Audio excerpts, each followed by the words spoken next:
በመክፈቻ መርሃ ግብሩ ላይ የተገኙት የቢሮው ምክትል ኃላፊና የባህል ልማት ዘርፍ ኃላፊ አቶ ታሪኩ ወይቻም ስልጠናው ያለውን ጠቀሜታ አብራርተዋል።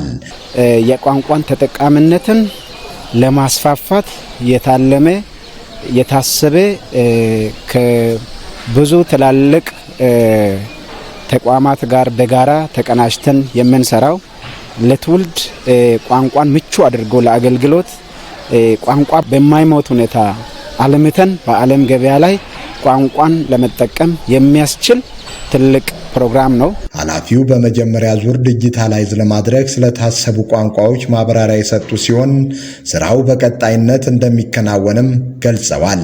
ዞን ውስጥ 3 ብሔረሰቦችን የጋሞን፣ የዘይስን፣ የገድቾን ቋንቋ የኮንሶን ደግሞ ከኮንሶ ብሔረሰብ ከጋርዱላ ዞን ውስጥ ደግሞ የድራሽን ብሔረሰብ በመጀመሪያው በዚህኛው ፕረስት ፌዝ ላይ በሚባለው በመጀመሪያው ዙር አቅደናል። የአርባ ምንጭ ዩኒቨርሲቲ በካችመንት ወይም በአካባቢው ያሉ ቋንቋዎችን ጀምሯል።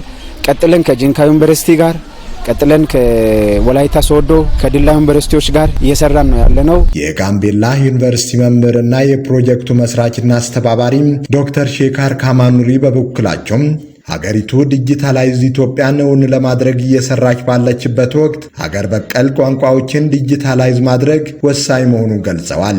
ስልጠናው የአፍ መፍቻ ቋንቋዎችን ለማሳደግ፣ ባህልን ለመጠበቅ፣ ስለ ቋንቋዎች ያለውን የተዛባ አመለካከት ለመቅረፍና በማህበረሰቡ መካከል ጤናማ መስተጋብርን ለመፍጠር እንደሚያግዝም ተናግረዋል። የአርባ ምንጭ ዩኒቨርሲቲ የባህልና ቋንቋ ጥናት ተቋም ዳይሬክተር አቶ ታፈሰ ዋልኤም ዩኒቨርሲቲው ቋንቋዎችን የማልማትና ከቴክኖሎጂ ጋር የማላመድ ስራ እየሰራ ነው ብለዋል። የዲጂታል ዘመን ነው። ስራዎች ሁሉ ዲጂታል በሆኑ ሲስተሞች የሚመሩበት ዘመን ነው።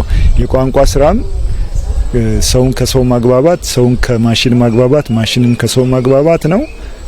ያንን ስራ ደግሞ የሚሰሩ አሁን በአመዛኙ ማሽኖች ናቸው። አርባ ምንጭ ዩኒቨርሲቲ ደግሞ ሊጠፉ የተቃረቡ ቋንቋዎችን በመሰነድ ዶክመንት በማድረግ ግራመራቸውን፣ ባህላቸውን፣ ቋንቋዎች የያዙትን እውቀት ከመሰነድ ጎን ለጎን ደግሞ ከፊት የሚመጣው ዘመን ደግሞ የቴክኖሎጂ ዘመን ውስጥ የገባን ስለሆነ አሁን በህይወት ያሉ ወይም ብዙ ተናጋሪ የሚናገራቸውን ቋንቋዎች ቴክኖሎጂ ጋር ማግባባት ደግሞ ያስፈልጋል። የስልጠናው ተሳታፊዎችን መርሃ ግብሩም ከዲጂታል ዘመኑ ጋር ለማራመድ ወሳኝ መሆኑን ጠቅሰው የዚህ ስራ አካል በመሆናቸው መደሰታቸውን ገልጸዋል።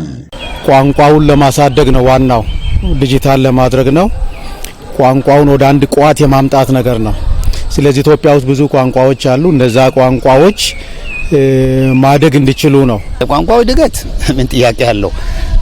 ትምህርት ጀምሮ በማስተማር ላይ ያሉ ቋንቋዎች በጣም ያው ይጠቀማሉ።